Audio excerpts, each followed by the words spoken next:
Assalamualaikum warahmatullahi wabarakatuh. Sahabat, jumpa lagi di channel Al-Ammar Ismail. Pada kali ini kita akan membahas sedikit tentang hal yang bertemakan dengan puasa, yang mana kita akan mengambil daripada kitab Syarah Fathul Qarib karya Syekh Ibnu Qasim Al-Ghizzi, yang mana pada video kali ini kita akan membahas perkara yang membatalkan puasa, yaitu memasukkan sesuatu ke rongga yang terbuka. Bismillahirrahmanirrahim. Qala al-musannifu rahimahullah, walladhi yuftiru bihi as-saimu asharatu asya'a. Hal-hal yang membuat orang berpuasa menjadi batal ada 10 perkara. Ahaduha wa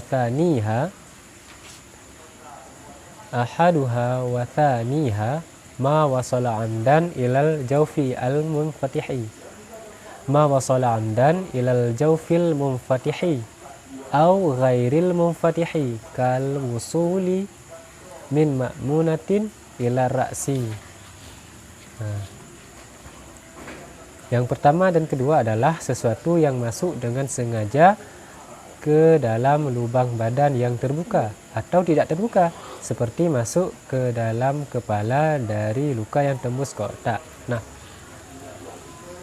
Pada kali ini Syekh Ibnu Qasim menjelaskan bahwa ada 10 perkara yang dapat membatalkan puasa. Salah satu dan kedua di antaranya adalah sesuatu yang masuk ke dalam lubang yang terbuka, lubang badan yang terbuka dimasukkan dengan sengaja. Contohnya kita memasukkan sesuatu ke dalam hidung, masukkan sesuatu ke dalam mulut sehingga melewati maharaj huruf H. Itu dapat membatalkan puasa. Masukkan sesuatu ke dalam telinga. Nah, ketika kita memasukkan sesuatu itu ke dalam rongga-rongga tersebut, yaitu rongga-rongga yang terbuka yang ada pada badan, baik pun melalui kubul atau dubur, yang dinamakan dengan rongga yang terbuka, maka itu dapat membatalkan puasa.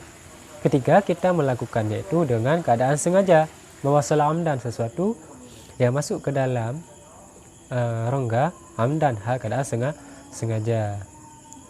Nah, adapun jika tidak sengaja maka tidak apa-apa. Itu yang pertama. Au ghairil munfatihi kal wusuli min ma'munatin ila ra'si, atau rongga yang tidak terbuka. Tapi itu dapat menembuskan sesuatu ke dalam otak. Kal wusuli min ma'munatin ila ra'si, seperti masuk ke dalam kepala dari luka yang tembus ke otak. Misalnya ada luka pada otak misalnya.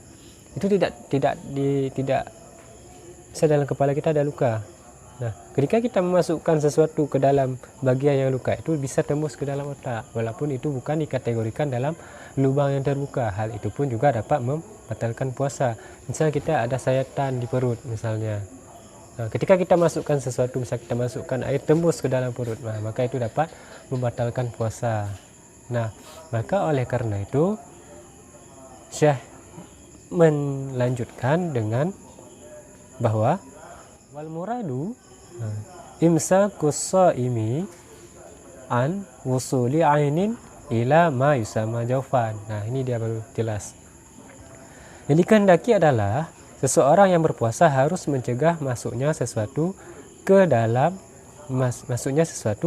bagian badan yang dinamakan jauf. Ma yusama jawfan. Ketika dia itu termasuk dalam bagian jauf atau lubang, baik dia terbuka memang secara langsung seperti telinga, mulut,